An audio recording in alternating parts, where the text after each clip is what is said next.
Well, hello, Operation Sports. Just want to welcome you to the first of hopefully many more video podcasts here on the site. And today I am joined by a couple of very special and esteemed guests. Maybe they agree with me, maybe they don't. First off is Jeff Riddolls, producer of Franchise Hockey Manager. Jeff, how are you doing? I'm doing great, Chris. How are you doing? I'm doing just fine. I know you guys, dealing with the cold and such, been very pleasant down here in Oklahoma. So I'm feeling better. That's back up above freezing here, so I'll take that. It's not bad for this time of year in Canada.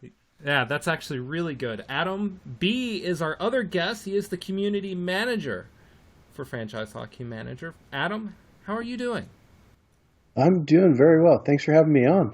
Very excited to do this. Definitely. Adam, also a Canuck, a Canadian. I can do all of my best Canadian jokes throughout this whole podcast, and you two cannot stop me, okay? Oh, fantastic. Yeah. We're just too polite to stop you. I know, exactly. See, you guys can join in. This is perfect. So anyways, I actually have a long history, a lot of friends in Canada, so it's all in good fun. Anyways, Jeff, let's just get this thing started. For the uninitiated, for people who do not know what Franchise Hockey Manager is, just explain briefly what you do. Well, Franchise Hockey Manager is a part of the sports management genre of games. It's the best comparison I think I can make is we're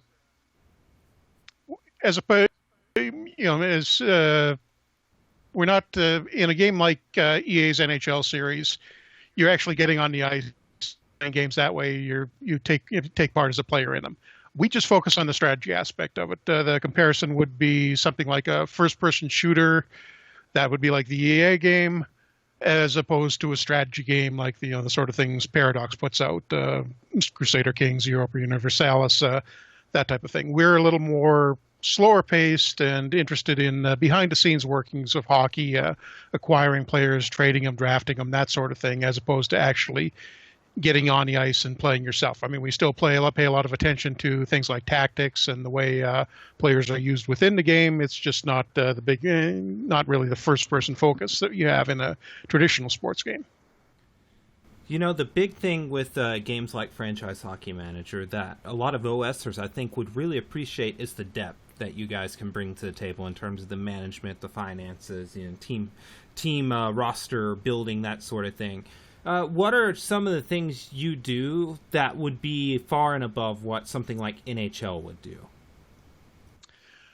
Well, one of the things we do we've got a lot more detail in is the sheer number of players that are represented in the game. I think I checked recently, but last time I looked, it was somewhere around 40,000 players spread around the world, everywhere from the NHL all the way down to 14, 15-year-olds.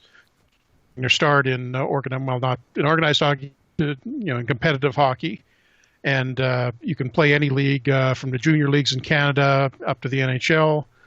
There's a little more variety that way, and we get into things that are maybe in a little more intricate things like cap management and the financial aspects of hockey. Stuff that you wouldn't necessarily be focusing as much on as in a traditional game. Yeah, Adam, what in your perspective is Franchise Hockey Manager bringing to the table that it just would be what you would say is the most unique part of the game experience?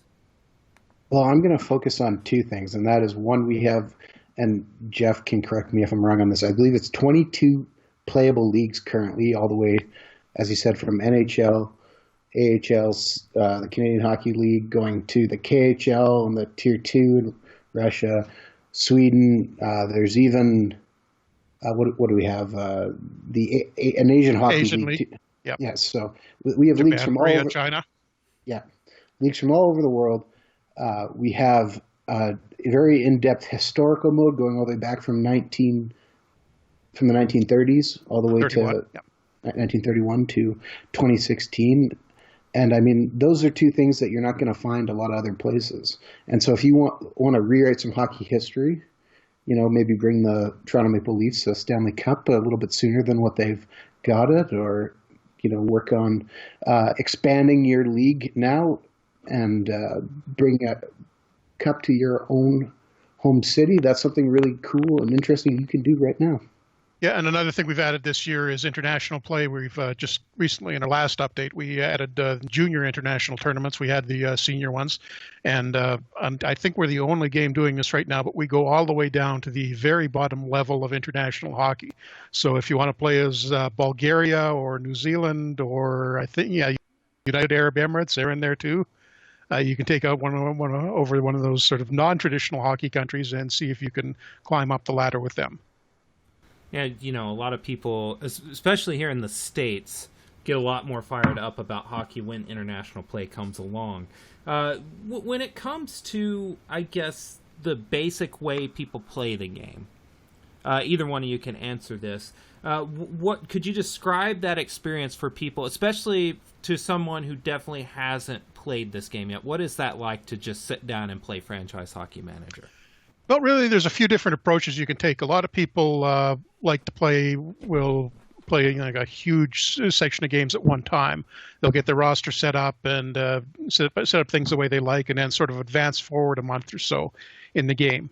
That's been sort of the traditional way of doing it. That's now what we call sandbox mode, where you can play big chunks of the season at a time. What we've added this year is the Path to Glory mode, which is focused a little more on the day-to-day operations and getting in there and making tactical and changes and lineup changes every single day and playing every game out.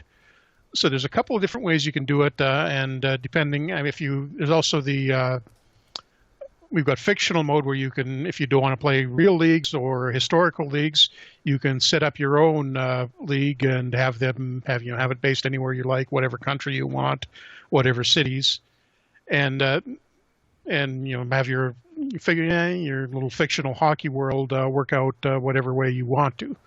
Or if you want to do a fantasy NHL draft, you can do it through that as well. Yeah, you can do that as well. Yeah, the big thing that I really was impressed with is, first off, I thought the game was pretty approachable, actually, in terms of being able to sit down and play it, especially for a guy like me who isn't the biggest hockey fan, but I still appreciate the sport. I know the sport, but it's not, when I'm ranking my favorite sports, hockey is not my favorite. Don't fall over in your seat, guys. Don't do that, please. But the thing I really loved about the game was the fact that I could sit down and play it, and especially as a guy who loves tech simulations, it was really, really good in that department. When it comes to some of the more intricate things, when we're talking more nuts and bolts here, but I was impressed with the injury system and how that works. Jeff, could you talk about that a little bit? Yeah, that's something I came up new with this year. We weren't really happy with the way the injury system was working. Obviously, it tended to basically the way it was working in previous years is there was a chance of a player getting injured in every game, but it didn't necessarily correspond to the action on the ice. Now injuries are driven out of on-ice events, so if somebody gets injured after blocking a shot, it's a lot more likely that they're going to say have a broken foot or something that would be directly related to that action, as opposed to a concussion or a torn elbow ligament, something along of that nature. So it's attached a little closer to the actual cause of the injury. The other thing one of the other things we've done with it is add a little more variability to the recovery process. It used to be you knew exactly when a player was coming back. Now you get a little bit more of a rough estimate, and the recovery path may not always be as smooth as it used to be. So you can have a guy sitting. I've just been on our ongoing game on Twitch TV. We started the season with the Leafs, who have a few injuries at the beginning of the year. You're kind of sitting there waiting. Okay, when is this guy going to get off the 2 to 3 weeks to his recovery stage? And even in the last few days, a guy can be injured day to day for a lot longer than you would like. You're anticipating him coming back. You're trying to work your lineup around him arriving, but he may not necessarily cooperate with that. Yeah, that injury system, I think I said it in my review, actually, is that I think it should be like a universal thing, especially amongst tech sims, but even sports games. How it's, built to where you can see the body parts of each player, how durable they are, how prone to injury, then the variable recovery times. I mean, it just really is. I am going to congratulate you on that. That is just such a well thought out system. Yeah, we've actually probably got some even better changes coming to it next time around when we do FHM4. I've got a couple of ideas. One thing we started doing this year is players will tend to, since we're rating injury potential for different areas of the guy's body. If you've got a bad injury earlier in your career, say to one of your legs, you're going to be a little more vulnerable as time goes by to lower body injuries like that. I'd like to expand on that a little bit and have maybe if you get a specific type of injury, you're more likely to get that type of injury again. And so it's if you're going back and maybe even incorporate that into the starting data. So if you've got a player who's historically had a problem with concussions in real life, you may have the same issue, let's say, like the things that have happened to Sidney Crosby in the NHL. You may be a little more likely to get concussion with him as you're playing in the game. Let's switch gears for a second. Adam, I want to ask you just a general experiential question about the game. Give me a really good story of an experience you've had with Franchise Hockey Manager that really stands out to you and just kind of displays what the game's capable of. I think the most important thing to realize is every single time you play the game, something different's going to happen. I mean, we did a simulation for the season, and we run it through 3, 4, 5, 6, 7 times to see what's going to happen. And every single time something different or something crazy happens. And I mean, it's one of those things where you get utterly frustrated when, for instance, you try to win the Stanley Cup, but you get eliminated in the first round. Which is something that happened in our when that was one of the games we were playing on Twitch last year with FHM2. We had a really good season with the Winnipeg Jets. I think we were first place overall by a pretty good margin. And then tell the people what happened after that, Adam. Yeah, well, we just got eliminated in 4 straight games. Or no, we were up 2 games and then lost 4 straight. I mean, it's just. I had a previous save. I went back, redid, and we won in 4 straight. Like, it's just that little bit of randomness that can bring you so much joy and so much unhappiness all at the same time is, just something that always puts a smile on my face, regardless of how it happens. Yeah, it's totally key, too, for a sports game because sports are random. I mean, let's face it, things happen that are unexplainable every day in sports, whether we like it or not. So, and me with my sports teams, pro sports teams, it's usually they happen poorly to my team. So I'm not bitter or anything about the Chiefs losing this last week. So anyways, let's talk about the in-game experience. When you load up a game, you're making some tactical decisions. Jeff, talk about what that looks like for a player. Well, that's another thing that's new this year. We've completely revamped the whole tactical system. We had last year in FHM2, we added a new tactical system which gave a lot of control to the user, but it also demanded that you do a lot of grunt work, setting things up, pointing guys to where they need to be on the ice in every single situation.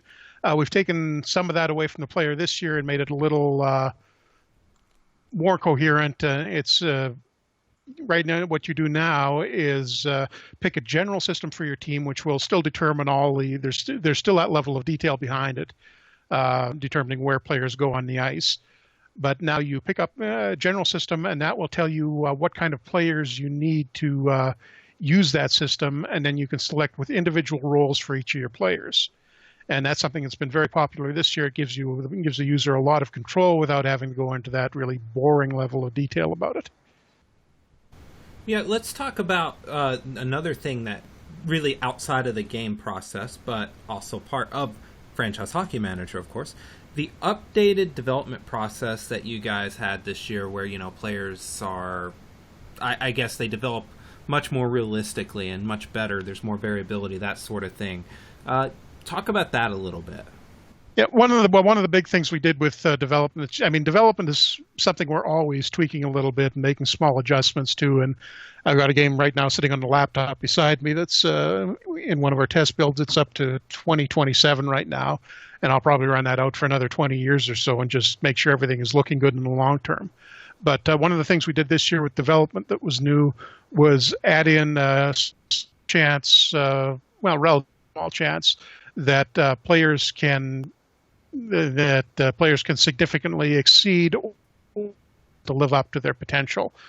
Right now, prior to this year, potential was pretty much a set amount. There was some flexibility on it and some possibility of going a little bit above or below that. But what we've done now, you can get the guy that somehow slips through the NHL draft, winds up getting selected very late, like the 7th round, or doesn't even get selected at all, but somehow gets tagged with this special ability in the game where his potential is going to change as with every season. And if he's really lucky, there's a chance it keeps rising through the early years of his career. And as long as it doesn't happen before he's too old, you may have a guy who was completely ignored during the draft turn out to be a first or second line NHLer, or it can work the other way as well. You may have a guy that's selected in the top few picks of the NHL draft, and his potential happens to decline, and he winds up never making a league, or just making up for a cup of coffee and being a complete washout. And your scouts will give you a little bit of warning when you're running into a player like that that their potential may not be as advertised. The trick is they'll also give you that warning depending on how good they are. They'll be wrong about some guys and attach that warning to guys who it doesn't really apply to. So you may have your scouts telling you this guy may be really volatile, but you've got to think and take a look at his stats and how he's developing, and okay, does that really line up with what they're telling me? So there's a bit more of a challenge to scouting now than there has been in past years. Adam, let's talk about one of the big things that this year's game did bring to the table. You guys were officially licensed by the NHL. Let's talk about what that brings to the table for the game.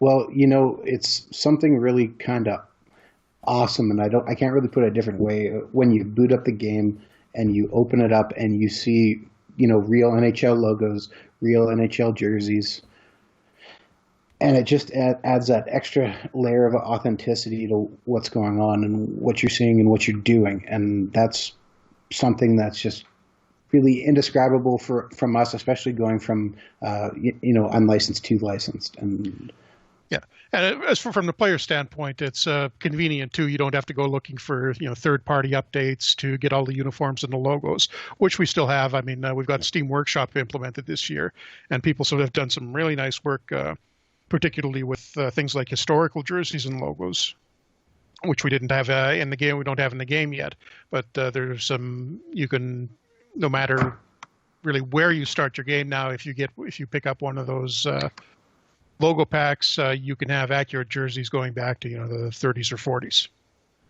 Speaking of the historical rosters and such, Jeff, I need to know what year, if you could start any year of Franchise Hockey Manager, but you could only start that year for the rest of time, what year would you start your game?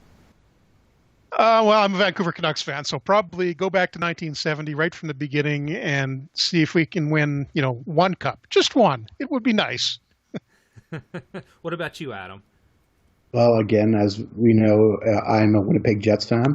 And so going back and playing in the WHA, which is an option in historical mode, and stealing players from the NHL is a huge amount of fun going forward. Yeah, that's a pretty fun time. We're going to wrap up here in just a second, so let's ask a couple more questions. The first one to you, Adam.